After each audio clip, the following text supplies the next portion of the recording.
నెల్లూరు జిల్లా కావలిలో వైఎస్సార్ కాంగ్రెస్ పార్టీ విస్తృత స్థాయి కార్యకర్తల సమీక్షా సమావేశం ఘనంగా జరిగింది. ఆర్ఎస్ఆర్ కళ్యాణ మండపంలో నిర్వహించిన ఈ సమావేశానికి మాజీ ఎమ్మెల్యే రామిరెడ్డి ప్రతాప్ కుమార్ రెడ్డి, మాజీ మంత్రి కాకాని గోవర్ధన్ రెడ్డి ముఖ్య అతిథులుగా హాజరయ్యారు. ఈ సందర్భంగా ప్రతాప్ కుమార్ రెడ్డి మాట్లాడుతూ 2029లో ప్రతాప్ రెడ్డి 2.0 మరింత అద్భుతంగా పనిచేస్తుందని, తన కార్యకర్తలను గుండెల్లో పెట్టి చూసుకుంటున్నానని చెప్పారు.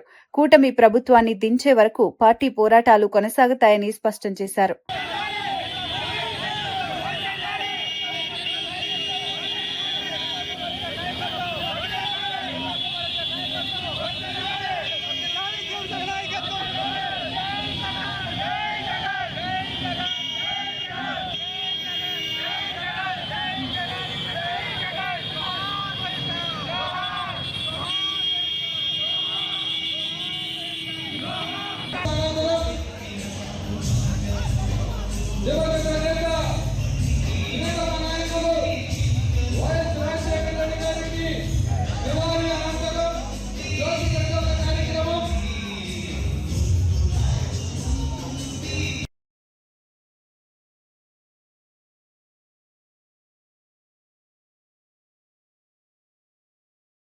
సర్వేపల్లి మాజీ శాసనసభ్యులు వైఎస్ఆర్ కాంగ్రెస్ పార్టీ జిల్లా అధ్యక్షులు కాకాని గోవర్ధన్ రెడ్డి గారు కూడా ఈ సమావేశానికి ప్రత్యేక ముఖ్య అతిథిగా ఇచ్చేస్తున్నారు.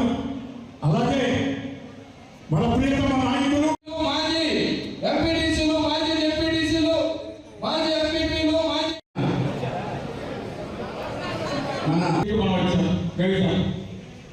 ఈసారి దానికంటే ఎక్కువ సీట్లతో మనం తప్పకుండా జగనన్నని రాష్ట్రానికి ముఖ్యమంత్రిగా చేసుకుని పేదలకు మంచి సేవ చేయాలని అందరూ కూడా కోరుతున్నాను. తప్పుడు దానికి వెంట కూడా సిద్ధంగా ఉండాలని కూడా నేను మనసాగా కోరుకుంటున్నాను.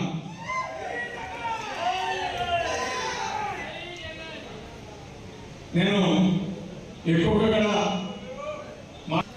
ఈ కార్యక్రమాన్ని కొనసాగించగా కావాలని తెలియజేస్తాను.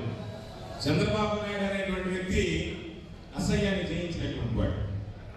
ఎవరు ఎన్ని మాట్లాడుకున్నా పాత రోజుల్లో విన్నాం. పురాణంలో ఘోరమైనటువంటి తపస్సు చేసి మృత్యువులు జయించారు అని చెప్పి, అంటే చంద్రబాబు నాయుడు ఘోరమైనటువంటి తపస్సు చేసి అసహ్యాన్ని జయించాడు. మనం ఏదైనా చెప్తాం, అధికారంలోకి వద్దాం, ఆ తర్వాత మోసం చేద్దాం అనేటువంటి ఆలోచన తప్ప ఏ రోజు కూడా ప్రజల గురించి పట్టించుకున్నటువంటి వ్యక్తి కాదు. అందుకనే ఆశ్చర్యం ఏమిటంటే, నేనే అప్పుడప్పుడు గిల్లి చూసుకుంటాను, నిజం జరిగిందా అబద్ధం జరుగుతుందని అంత భ్రమలో పెట్టేసేటువంటి వ్యక్తి. చాలా మంది అంటారు చంద్రబాబు నాయుడు బ్రహ్మాండమైనటువంటి పరిపాలనా దర్శకుడు అని చెప్పి. ఏ రోజు కూడా చంద్రబాబు నాయుడు పరిపాలనా దర్శకుడు కాదు. చంద్రబాబు నాయుడు బ్రహ్మాండమైనటువంటి మోసగాడు కాబట్టి, ప్రజలను ఏ రోజు ఏ విధంగా చేసినటువంటి విద్య తెలుసుకున్నారు కాబట్టి ఈరోజు రాయించాడు తప్ప మీరు ఒక్కసారి. అందుకని ఈరోజు సూపర్ 6 అని చెప్పి ఒక 6 పథకాలు చెప్పాడు.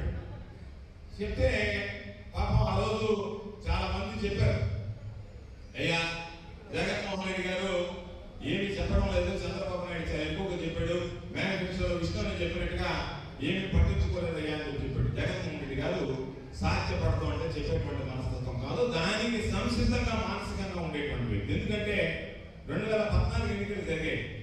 మేమందరం వెళ్ళాం, శోభా నాగిరెడ్డి గారు మేమందరం ఆయన దగ్గరికి వెళ్ళాం.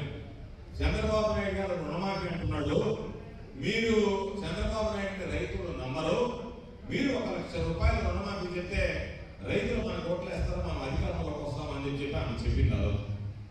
జగన్మోహన్ రెడ్డి గారు అంతా ఒకటే మాట చెప్పాడు, చంద్రబాబు నాయుడు మోసం చేస్తున్నాడు, ఎట్టి పరిస్థితుల్లో రుణమాఫీ ఇవ్వలేడు, కాబట్టి చంద్రబాబు నాయుడు లాగా ఆచరణ సాధ్యం కానీ అమలు చేయలేనటువంటి ఈ హామీని ఇచ్చి రేపు అధికారంలోకి వచ్చి అది చెయ్యలేక రాజశేఖర రెడ్డి గారు బ్రహ్మాండంగా చెప్పినటువంటి మాట కట్టుబడితే, రాజశేఖర రెడ్డి గారిని చూసి అదే విధంగా పరిపాలిస్తారని జగన్మోహన్ రెడ్డి గారు కోటేస్తే, జగన్మోహన్ రెడ్డి గారు మనల్ని మోసం చేశారు అనేటువంటి ఈ రాష్ట్ర ప్రజలు బాధపడేదానికన్నా అధికారం కోల్పోవడానికి సిద్ధపడడం తప్ప చెప్పనటువంటి మాటలు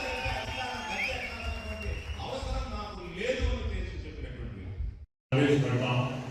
రాష్ట్రంలో ఆ 2 పథకాలు పెడితే మీకు ఖచ్చితంగా ఇంకా సానుకూలత బాగా వస్తుందంటే ఇప్పటికే చాలా భారం అయిపోయినాను. ఇంకా అదనంగా నేను చెప్పి వాగ్దానం కడగొట్టుకోకూడదు, చెప్పిన వాగ్దానం నిలబెట్టుకోవాలా, మాట నిలబెట్టుకున్న వ్యక్తిగా ఉండాలా అనే ఉద్దేశంతో అవతల చూసాం.